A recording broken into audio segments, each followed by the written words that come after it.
in those days it was just assumed that middle class and professional families just didn't have problems. And living in a coal mining community brought such stress, such pressure to this, that I had to just escape from it. I boarded from the age of 7.5, basically. It was quite difficult at that time, I think, for people to accept this Asian family that had just arrived from nowhere. The prep school I went to was only about 5 miles from where we were living. Nobody spoke to me in that school for about 2 years. I told my mother that I was gay. She didn't know what to do. During the Blitzkrieg in France, we were being spasmodically fired at. My brother, who's next up from me, had quite a few problems as a child and was later, he was diagnosed with schizophrenia. Then I had a schizophrenic episode where I broke all the windows. They opened up with machine guns, these planes. I panicked within the first few days of arriving at university. Both my parents were psychiatric patients. There is no way he would have come out of his childhood of sort of my dad beating him up and banging his head against the wall and things, you know, I mean, really, really viciously. The way I'd been brought up, I had high expectations that somehow I was going to be a tremendous success academically and socially. And we went to see him and it was just awful. It was just like, you know, it was like a long ward and he was lying in bed and he was like dribbling and he was completely like zonked. And I was kind of put on this bed and looked around and I thought, God, you know, what have I, this is it, you know, I've been dumped. I was in and out of hospital fairly continuously until I was about 7. And my work was really slipping badly. And that when he was at home, a lot of the time he didn't know who he was. I was just getting more and more and more screwed up. I don't remember other kids coming round to play or anything like that. And I kind of thought that if I could get away from home, things would be all right.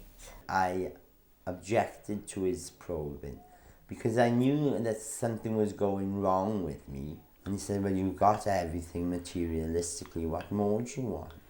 But a bomb went off about, say, 15 feet or 20 feet.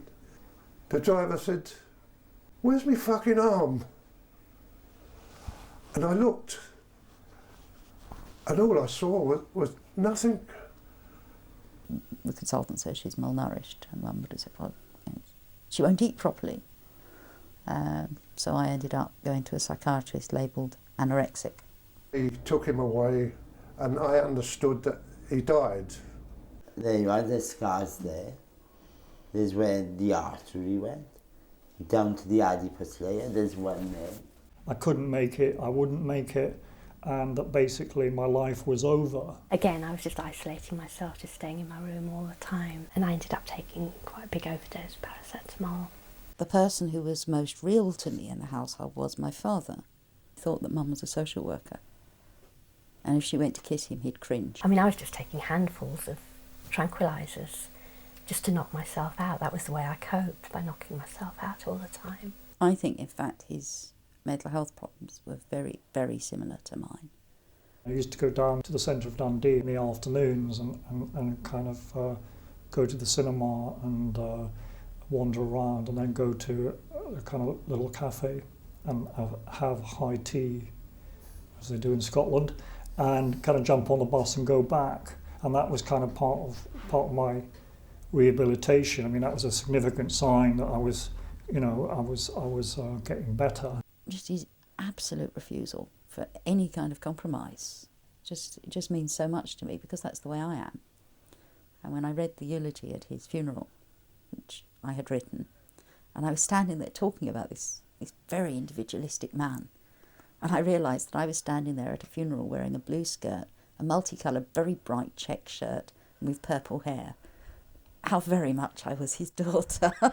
I have come to realise that I am addicted to these drugs. Chlorpromazine and procyclidine, and for mood swings I have carbamazepine, which is Tegretol retard, and I have a small antidepressant, which does not change my mood.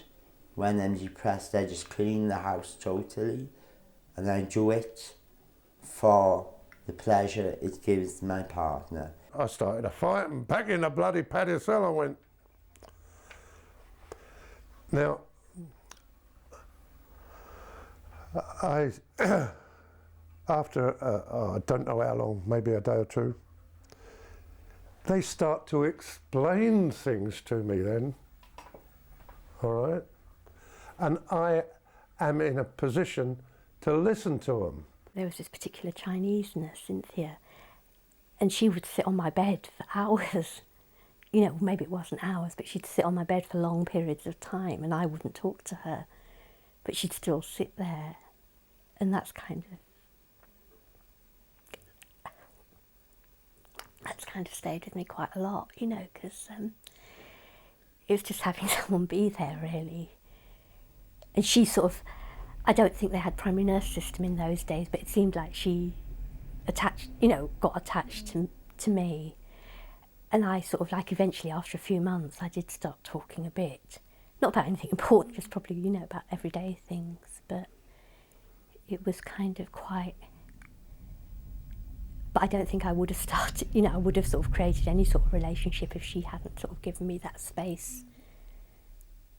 Or just showed me that she could just bear to be with me, even if I wasn't communicating. You know, that felt quite important at that time.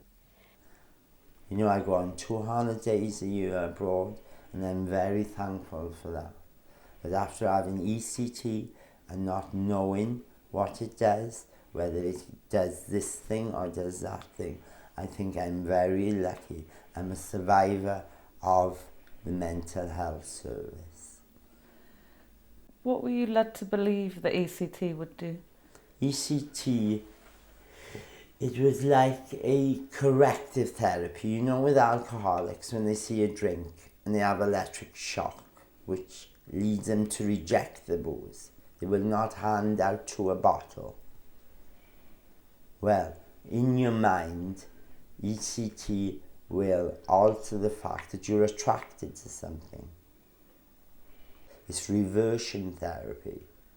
So they told you that if you had ECT, you would stop It'd be being all attracted right to men? then, yeah. And did it ever have that effect? No, not at all.